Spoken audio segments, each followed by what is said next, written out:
Welcome, everyone, to this exploration into the mind and book of Rick Rubin. Rick Rubin, you've probably heard the name. Oh, yeah, for sure. Even if you don't immediately place it, Yeah. talking Grammy-winning producer, worked It's with artists huge variety. from Johnny Cash and Adele to the Red Hot Chili Peppers, Oh, wow. Jay-Z, and even Slayer. Wow, that's quite a range. Yeah, Time magazine named him one of the 100 most influential people. Oh, good reason. For good reason. Yeah.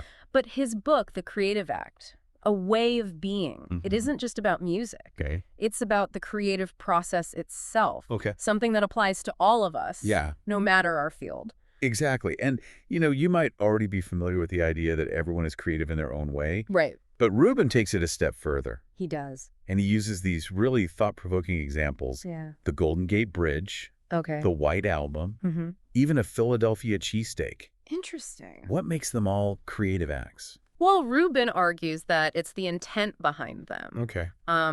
Whether it's an engineer solving a problem, a chef crafting a dish, Right. or a musician composing a song, Yeah. it's that conscious act of bringing something new into the world Okay. that makes it creative. That makes sense. Yeah. But Rubin also talks about artists having these Sensitive antenna. sensitive antenna, Yes. picking up on things the rest of us miss. Right. So is he saying that some people are just born more creative? Not necessarily. Okay. Think about a photographer who notices the way light dances on a textured wall, Okay. while others just see a wall. Yeah. That's their filter at work, Got it. shaping how they perceive the world. Gotcha. We all have this filter, Okay. and the good news is Okay. we can train it. That's such a cool idea. So how do we actually do that? Yeah, how do we train our antenna Yeah. to pick up on more of those creative signals? Well, It's about consciously paying attention okay. to the details others miss. Slowing down, Okay. observing your surroundings, Okay. noticing patterns, and making connections between seemingly unrelated things. So it's not about some innate talent. Right. It's more about developing our awareness. Exactly. It reminds me of that saying, What is it? the more you look, the more you see. Exactly. Yeah. It's like expanding the universe itself. Whoa. The more aware we become, Okay. the more possibilities we see. Yeah. Rubin calls this expanding our vessel, Okay. that inner space where we hold experiences and inspiration. So if our vessel is like a well of inspiration, how Yeah. do we fill it up? By consciously seeking out diverse experiences, Okay. attending a concert, visiting a museum, Okay. even trying a new recipe. Yeah. These all contribute to a richer, more Yeah. diverse vessel, Okay. giving you more material to draw from when you create. This is already making me rethink how I approach my own creative process. But Rubin doesn't stop there. Yeah. He talks about the importance of immersing ourselves in Great works. great works, Yeah. but he stresses that there's no fixed list. Right. I find that really interesting. Why is that? Well, what's key here is Rubin's emphasis on breaking rules and challenging assumptions. Okay. He encourages exploring all forms of art, Okay. classic literature, groundbreaking architecture, even the beauty of nature. Yeah. It's not about sticking to some rigid canon, Right.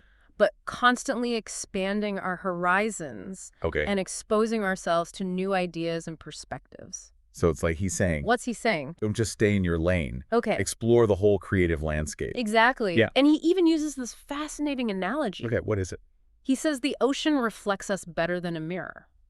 That really resonates with me. I've often noticed how looking at a vast landscape or listening to a powerful piece of music can reveal things about myself that Yeah. I wouldn't have seen otherwise. Think about it. Right. A mirror just shows our surface. Right. But the ocean, Yeah. with its depth and constant movement, Right. reflects the complexity and ever-changing nature of who we are Yeah. as creators Yeah. and as individuals. Okay, I'm starting to see the depth of this idea.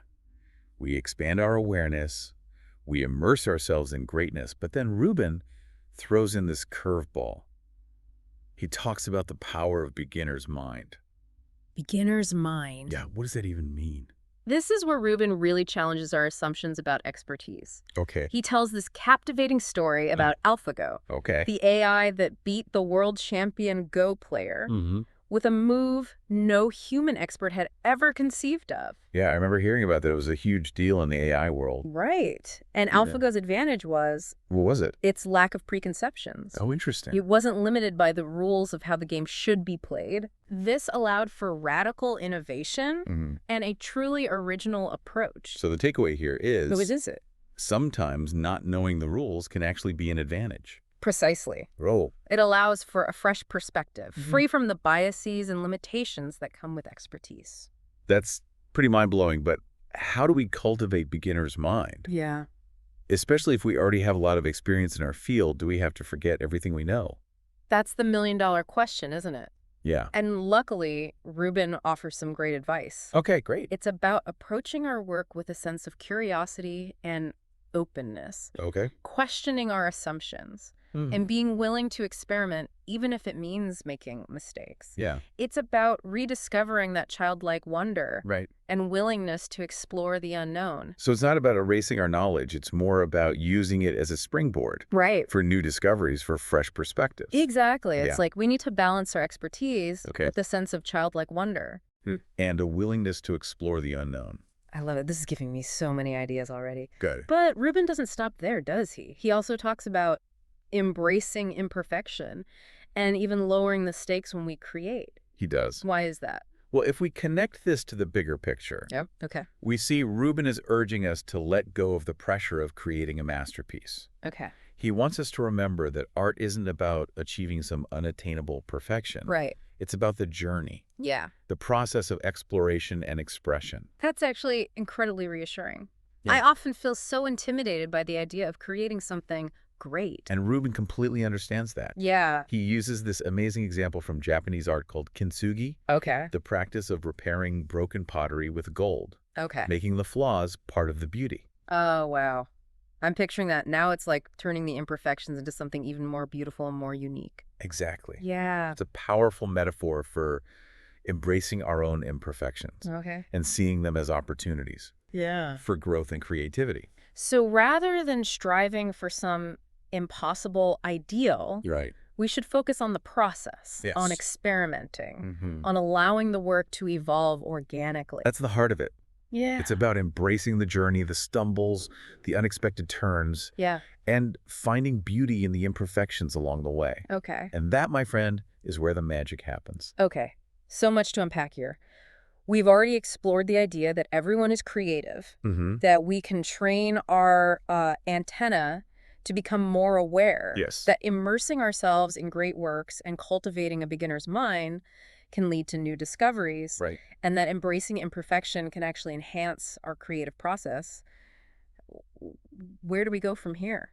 Well, from here, things get even more interesting. Oh. Rubin dives deep into the emotional landscape of creativity, Okay. exploring those aha moments, All right. the ecstatic feeling of things clicking into place. It sounds almost spiritual. It's definitely a powerful feeling, you know? Okay. You know that moment when Yeah. you're wrestling with a creative problem Mm-hmm. and suddenly, Yeah. seemingly out of nowhere, Right. the solution appears? Yes. Like a bolt of lightning. That's it. Yeah, that feeling when everything just clicks into place. That's the ecstatic at work. Rubin gives those incredible examples in his book, like Mhm. changing one word Right. in a sentence Yeah. or adding a single note to a song. Mhm. And it transforms the whole thing. It's those seemingly small shifts that can make all the difference. Yeah. What's fascinating here is that these moments of the ecstatic Okay. aren't just about personal satisfaction. Oh. They tell us something fundamental about the creative process itself. So it's more than just a good feeling. Mhm. What's the bigger picture here? These moments are often unexpected. They come from a place beyond our conscious control. Okay. It's like tapping into a deeper well of creativity, Right. a source of inspiration that's larger than ourselves. It makes me think of those times when I'm working on something and it feels like the idea is flowing through me, almost like I'm not even in control. Exactly. And this is where Rubin's emphasis on surrender comes in. Okay. It's about letting go of our need to control the process Mm. and allowing ourselves to be guided by something larger, Okay. something more intuitive.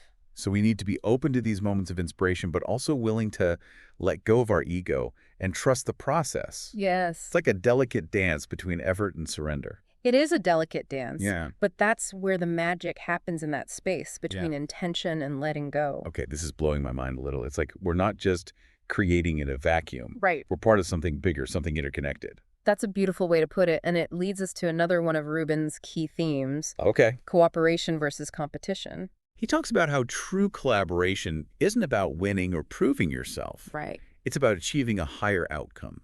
Hmm. Together, it seems like a really challenging concept, especially in a world that often prioritizes individual achievement. It is challenging, but Yeah. also incredibly rewarding. Okay. Rubin emphasizes that true collaboration involves setting aside our egos Okay. and working toward a shared goal. Mm-hmm. He even shares this great story Okay. about an agreement he makes All right. with every artist he works with. I'm curious, what's the agreement? Can we apply this principle of collaboration to our individual work? Oh, interesting. Are we always in collaboration with different parts of ourselves? That's deep.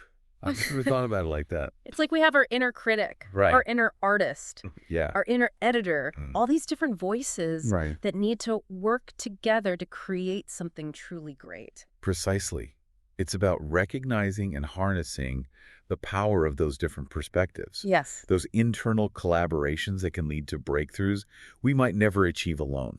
Exactly. So even when you're working solo, there's still this element of collaboration happening within ourselves. Exactly. It's about finding a way to harmonize those different voices, those different parts of ourselves, Okay. so they can work together in a way that serves the creative process.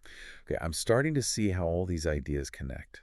Good. We're talking about expanding our awareness, Mm-hmm. immersing ourselves in greatness, Right. cultivating a beginner's mind, embracing imperfection, Mm-hmm. surrendering to the ecstatic, Yes, and even collaborating with ourselves. It's like a whole new way of approaching creativity. it is. And we're not done yet. Oh, there's more. Rubin goes on to explore another crucial element, Okay, what's that? the art of letting go. Letting go. I feel like that's one of the hardest things to do as a creative person. I agree, Yeah. but it's essential Okay. for making space for new creation. Okay. Rubin uses this beautiful analogy. Uh-huh. He says creativity is like Jung's round tower, Okay. always coming into being and passing on. It's like a cyclical process. Yeah. I'm picturing this tower constantly being built up and then crumbling away, Right. making way for something What new. great image. Yeah. And Rubin emphasizes that ending a project, even when it's hard, is crucial Yeah. for new creation to emerge. Right. It's about making space for the next wave of inspiration, for the next chapter in our creative journey. But how do we know when it's truly time to let go? Yeah, when to release our grip on a project. Yeah. I always feel like I could keep tweaking and refining forever. That's a common struggle. Yeah. And it leads to a crucial insight that Rubin highlights, Okay. the importance of connected detachment. Connected detachment. Yes. Now that sounds like a paradox. It might sound like a paradox, but it's a powerful concept. Okay. It's about finding that delicate balance between being fully present in the creative process Mm-hmm. and recognizing when it's time to step back, Okay. to gain perspective, Right. to allow the work to breathe on its own. So it's like we need to be both immersed in the work, able to see it from a distance, Mhm. to evaluate it objectively, to recognize when it's truly complete. Precisely. And this detachment isn't about indifference or apathy. Okay. It's about recognizing that our art is not our identity. Okay. It's an expression of who we are in a particular moment, Right. a snapshot of our creative journey. That's a really helpful distinction because I think a lot of creative people, myself included, tend to tie their self-worth to their work. And Rubin challenges that notion. Yeah. He reminds us that our worth as creators Mm-hmm. isn't tied to the outcome of any single project. It's Yeah. about the ongoing process Right. of exploration, experimentation, and expression. It's about embracing the journey, the ups and downs, the successes and failures, and recognizing that each project, each creative act is simply a step along the path. That's beautifully put. Yeah. It's about trusting the process, Yeah. knowing that even when a project ends, Mm-hmm. our creative journey continues. Right. It's always evolving, always unfolding in new and unexpected ways. I love that it takes some of the pressure off and allows us to enjoy the ride a little more. I feel like I'm looking at the world and my own creative process in a whole new light. That's what's so powerful about Rubin's approach. He doesn't give us a set of rigid rules to follow. Right. Instead, he offers a framework for thinking about creativity Okay. in a more expansive and liberating way. And One of the most surprising ideas for me was his take on rules themselves. Yeah, Rubin. On the one hand, he encourages us to break them, to challenge conventions, to forge our own unique path. But then he also talks about the power of imposing temporary rules, of setting creative constraints. It seems counterintuitive. It might seem counterintuitive, Yeah. but that's where the brilliance lies. Okay. Rubin isn't advocating for anarchy. Okay. He's suggesting that rules can be both limiting and liberating Right. by intentionally imposing constraints. We can spark new ideas, Yeah. force ourselves out of our comfort zones, and discover unexpected possibilities. He gives some really cool examples of artists who've done this, like Georges Perec, Oh, yeah. writing a whole novel without the letter E, Wow. or Yves Klein limiting his palette to a single shade of blue. It's like, by setting these seemingly arbitrary rules, they actually unlocked a whole new level of creativity. And this connects back to Rubin's emphasis on experimentation. Okay. It's about being willing to try new things, to play with different approaches, and to see what happens when we push the boundaries of our creative practice. So it's not about being reckless. It's about being intentional, about using constraints as a tool to unlock our creative potential. It's like giving ourselves a creative puzzle to solve. Exactly. And sometimes the most innovative solutions come from those who have mastered the rules so thoroughly that they can see beyond them. This is making me think about my own work. What are some creative constraints I could impose Yeah. that would push me to think differently to create something truly unique? Yeah. I love that challenge. It's a great challenge to embrace. It could be anything from limiting your color palette to writing in a specific form, working within a strict time limit, or even using only found objects in your art. The key is to find constraints that challenge you without stifling your creativity. This is so inspiring. I already feel my mind buzzing with new ideas. Yeah. But amidst all this exploration and experimentation, Rubin also emphasizes the importance of Tuning out the noise. tuning out the noise. Yeah. That's a crucial point, especially in today's world, where we're constantly bombarded with distractions. I agree. Yeah, he talks about all the external pressures that can interfere with our creativity. Right. Deadlines, commercial expectations, the opinions of others, All those all these voices vying for our attention and trying to pull us away from our true creative purpose. That's so true. Yeah, it's easy to get caught up in comparing ourselves to others, chasing trends, or worrying about what people will think. And Rubin's advice is clear. What is it? Tune them out. Focus on the work itself, on the joy of creation, on the energy that's flowing through you. He even says, What does it say? success has nothing to do with variables outside yourself. That's such a powerful reminder because it's so easy to get caught up in chasing external validation and striving for fame or fortune. But Rubin reminds us that true creative fulfillment comes from within, from the act of creation itself.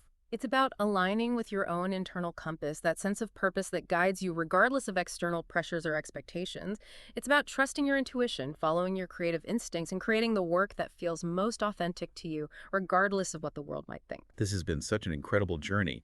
We started by exploring the idea that everyone is creative, that we can train our perception to become more aware, that immersing ourselves in great works and cultivating a beginner's mind can lead to new discoveries. We talked about embracing imperfection, surrendering to the ecstatic, collaborating with ourselves, and even using constraints to unlock our creative potential. And now we're ending with this powerful message of tuning out the noise and trusting our own inner voice. It's been an amazing conversation, and I hope it's inspired you to approach your own creative endeavors with a renewed sense of possibility and purpose. Absolutely. As we wrap up this exploration, I can't help but think about that beautiful analogy Rubin uses the ocean, reflecting us better than a mirror. This deep dive into his book has helped us to see our own creativity with more depth, more clarity, and a sense of limitless possibility. That's a perfect way to put it. And as you continue on your creative journey, I encourage you to ask yourself, what if the act of creation is not about producing a finished product, but about becoming more fully yourselves, about revealing the unique and ever-evolving beauty that lies within each of you? What a powerful thought to leave us with. Thank you so much for joining us on this exploration into the mind and book of Rick Rubin.